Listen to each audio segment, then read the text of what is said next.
Hey everyone, what's going on? Happy October! We're already here. We made it to spooky season. My name is John Brady, and I am here representing iNet Supply. We are an e-commerce superstore and independent distributor of name brand tech and networking equipment. Now, I am located in our iNet Supply studio right here in sunny. Now it's not sunny. Now it's overcast and spooky and kind of cold. I'm wearing a quilted sweater my colleague Ian so kindly pointed out to me. I look like a Californian is his point. It's rolled. I'm getting ahead of myself. We are in spooky Portsmouth, New Hampshire. You might have seen, if you've been following along our channel, that we unboxed the Shell EV charger about 5 months ago. That was a lot of fun. I was behind the camera at the time. We were still getting our feet on the ground, getting situated, but it was still a lot of fun. I feel like now is a good opportunity. You know, that was a popular product. We just restocked the item. Let's unbox the Shell EV charger.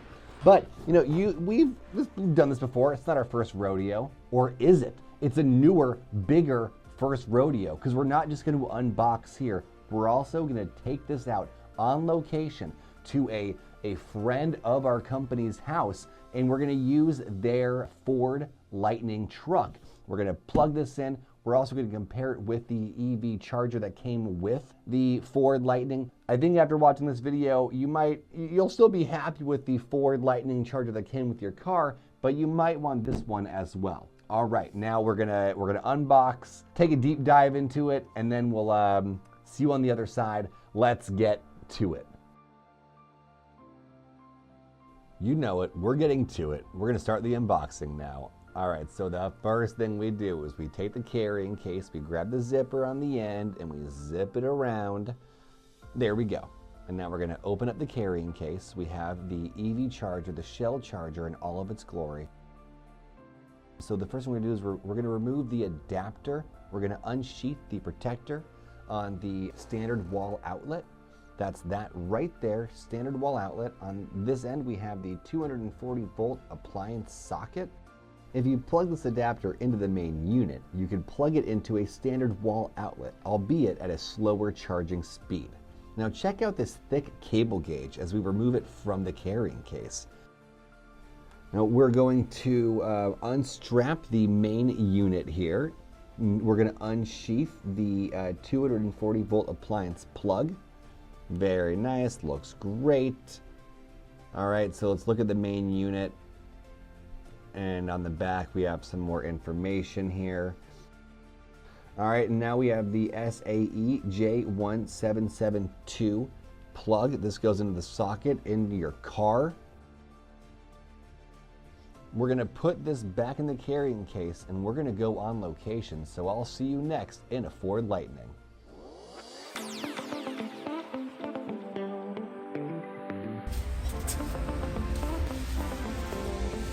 Oh, hey, audience. How's it going? So nice to see you out here in the wild. You know, we've spent time in the studio and the conference room, but now let's get the safari trip going.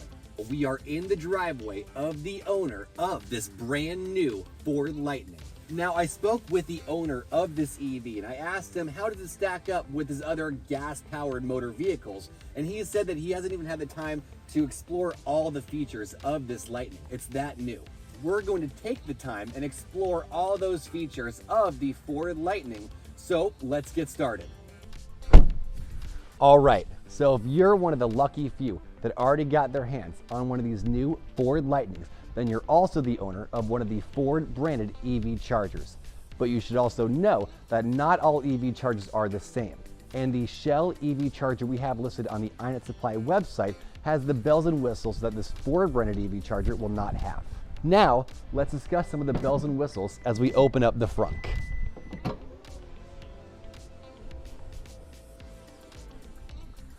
Side by side, we have the EV Shell charger sold from iNet Supply. And next to it, we have the Ford branded EV charger that came with the Lightning. All right, so right off the bat, I know which one I want to bring home with me. The Shell cable, the durability of that goes unmatched. And you can see with the Ford, there's no digital display there to kind of help you along, whereas Shell has a very nice digital display. And when we look at the adapters, you'll see that each one comes with the same adapter. It's the SAE J1772 socket. Every EV model that's not a Tesla comes with this socket on the car. All right, so we are now plugging in the shell into the 240 volt outlet. You can see it's already coming up on the display, but we don't have it plugged into the car yet. Here we go. Pop it open. It's very easy to connect. We have a status bar to the right of the shell charger, but we won't need it since the actual main unit shows all this information. This is the main unit. You know, we give it some time to that's the automatic indicator that's blinking now. We can see it really starting to wake up. All right, so we have the time, we have the voltage, we have the amperage starting to go up.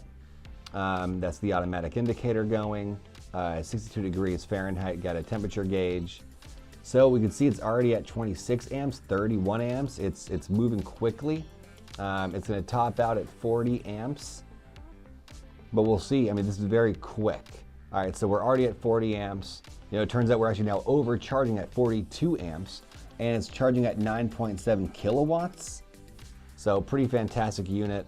You can see that right there, the information. Now let's pull out the Ford charger and give this a go. We have a blue indicator light, but let's go plug it into the car. Pop that. So this is when we'll actually need that status bar that Ford provides, because we cannot view the main unit in the garage. You're not going to see this on the display, but this charger only does 32 amps. All right, so this is the front of the car. We have outlets here. This car is outfitted with plenty outlets. All right, in the driver's seat, turning it on, we have an incredible touchscreen monitor here. Everything gets in position. The steering wheel is adjusted for my height. I turn on music, which I was told immediately by my director to turn off, so there we go, no music. We have a 12 volt outlet there. And beneath we have a 120 standard volt outlet.